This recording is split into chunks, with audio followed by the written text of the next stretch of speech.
अस्सलाम वालेकुम students. Next हमारा टॉपिक है डिफॉर्मिटीज़ ऑफ स्केलेटन। अब स्केलेटन जो है जो कि आप पढ़ चुके हैं, बेसिकली इसका फंक्शन है कि बॉडी को स्ट्रेट अपराइट पोजीशन में सपोर्ट करना, लेकिन सम टाइम जिसके अंदर डिफॉर्मिटीज़ आ जाती हैं जिसके डिफरेंट काजेज़ हैं। तो सबसे पहले हम पढ़ेंगे जेनेटिक काजेज़ की वजह से कौन सी जो है डिफॉर्मिटीज़ आती हैं। फर्स्ट वन जो है हमारे पास क्लेफ्ट पैलेट है। क्लेफ्ट पैलेट जो है इसके अंदर हमारे पास जो दो बोन्स हैं, हमने पढ़ा था मैक्सिला बोन जो कि अपर जा की बोन है, और पैलेटाइन बोन जो है ये आपस में फ्यूज़ नहीं होती। तो जब इनकी फ्यूजन नहीं होती तो एक सुराख रह जाता है, एक ओपनिंग रह जाती है नेज़ल कैविटी और ओरल कैविटी के दरमियान में।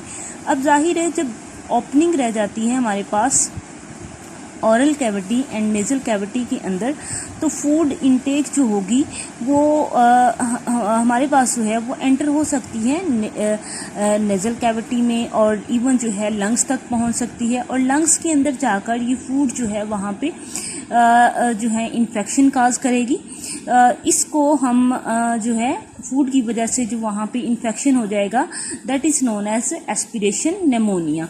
तो बेसिकली क्लेफ्ट पैलेट के अंदर हमने ये पढ़ा है कि मैक्सिला और पैलेटाइन बोन्स आपस में फ्यूज़ नहीं होती, और एक परसिस्टेंट जो है ओपनिंग रह जाती है between oral cavity and nasal cavity.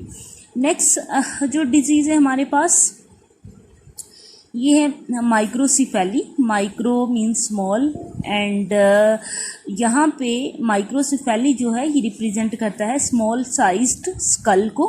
तो इनके अंदर जो है जेनेटिकली जो है क्या होता है कि स्कल का साइज जो है वो छोटा रह जाता है, ठीक है। एंड इन एडिशन जो है साथ में मेंटल रिटार्डेशन भी हो सकती है। तीसरी जो चीज़ है हमारे पास जो है जेनेटिक काजेज़ के अंदर जो है आर्थराइटिस है। आर्थराइटिस जो है ये इन्फ्लेमेशन और डीजेनरेशन ऑफ जॉइंट्स है।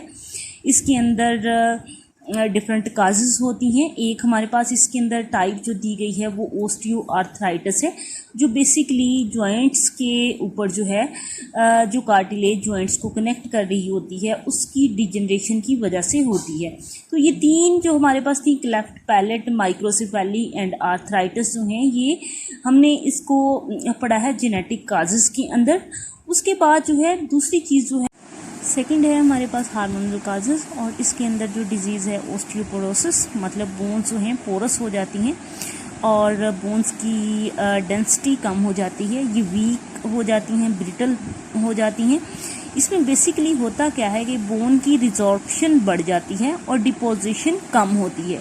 रिजॉर्प्शन का मतलब है कि बोन्स डिज़ोल्व होकर उसमें मिनरल्स जो हैं, कैल्शियम वगैरह जो हैं वो ब्लड में जा रहे होंगे, और बोन के अंदर जो रिजॉर्प्शन है वहाँ डिपोजिशन है वो कम हो रही होगी।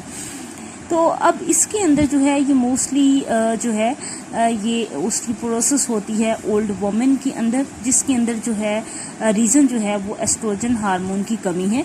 तो अब इसको ट्रीट करने के लिए उनके अंदर जो है हम एस्ट्रोजन रिप्लेसमेंट थेरेपी का इस्तेमाल करते हैं, जिसके अंदर जो है एस्ट्रोजन के सप्लीमेंट्स दिए जाते हैं। तो ये हमारे पास हार्मोनल काजेज़ थी। नेक्स्ट हम देखते हैं न्यूट्रिशनल काजेज़, जो बेसिकली डाइट की वजह से है और डाइट की डेफिशिएंसी की वजह से। इसमें सबसे पहले हमारे पास आ रही है osteomalacia, that is the softening of bones, और ये मिनरल्स और स्पेशली जिस तरह से कैल्शियम है, विटामिन्स की कमी की वजह से होती है। तो इसमें जो बोन्स हैं, जैसे पेल्विस की बोन्स हैं या लेग्स की बोन्स हैं जो कि वेट बेरिंग बोन्स होती हैं, ये क्योंकि वीक हो जाती हैं, सॉफ्ट होती हैं, तो जब इनके ऊपर वेट आता है तो ये बेंड हो जाती हैं। सेकंड नंबर पे रिकेट्स है। रिकेट्स जो है दिस अकर्स इन चिल्ड्रन, ठीक है। और इसके अंदर जो है जो लेग्स वगैरह हैं, लेग्स हैं और पेल्विस की बोन्स जो हैं ये बेंड हो जाती हैं। तो ये किस वजह से है? कैल्शियम डेफिशिएंसी की वजह से या विटामिन डी की डेफिशिएंसी की वजह से। तो इसमें जो है हम इसको ट्रीट करते हैं by the use of vitamin D, और उसके बाद जो है या फिर जो है sun by exposing the skin to the sun. उसके बाद जो है नेक्स्ट देखिए हमारे पास जो है डिस्क स्लिप है। This is also known as herniation. तो हमने पहले पढ़ा था कि वर्टिब्रल कॉलम जो है इसके अंदर जो है ये वर्टिब्री जो होते हैं सक्सेसिव वर्टिब्री, इनके दरमियान में एक डिस्क मौजूद होती है जो बेसिकली शॉक एब्जॉर्बर के तौर पर एक्ट करती है। इस डिस्क की अगर हम स्ट्रक्चर देखें तो इसमें दरमियान में जो है फ्लूइड सब्सटेंस मौजूद होता है, that is known as nucleus pulposus. और बाहर जो है इसकी स्ट्रक्चर क्या होती है कि कार्टिलेज की बनी होती है ये बाहर से, that is known as annulus fibrosis. अब ये कार्टिलेज जो है ये फाइब्रो कार्टिलेज जो कि एनुलस फाइब्रोसिस जिसको हम कह रहे हैं, ये सक्सेसिव वर्टिब्री को कनेक्ट करेंगे। तो ये जो हमारे पास डिस्क है जो कि वर्टिब्रल कॉलम के अंदर पाई जा रही है, इसका काम क्या है कि ये शॉक एब्जॉर्बर के तौर पर एक्ट करती है। लेकिन सम टाइम्स जो है ट्रॉमा की सूरत में, हादसात की सूरत में ये डिस्क स्लिप हो जाती है और रप्चर हो जाती है। और रप्चर होने के बाद जो है इसका जो फ्लूइड सब्सटेंस है वो जो है वो इस डिस्क में से बाहर निकल आता है। Even it can affect spinal nerves, और जब ये नर्व को अफेक्ट करेगा तो ये जो है ये कंडीशन जो है ये पेनफुल कंडीशन हो जाती है। इसको हम ट्रीट किस तरह से करते हैं? बेड रेस्ट के ज़रिए से, और फिर जो है या फिर इसको सर्जिकली इसको रिमूव करना पड़ता है। नेक्स्ट 5th नंबर जो है स्पॉन्डिलोसिस है। इसके अंदर स्पॉन्डिलोसिस में वर्टिब्रल बोन्स जो हैं वो क्या हो जाती हैं, उसके अंदर स्टिफनेस आ जाती है, फ्यूजन हो जाती है जॉइंट्स की, और मूवमेंट उनकी नहीं होती। नेक्स्ट 6 नंबर पे शियाटिका है।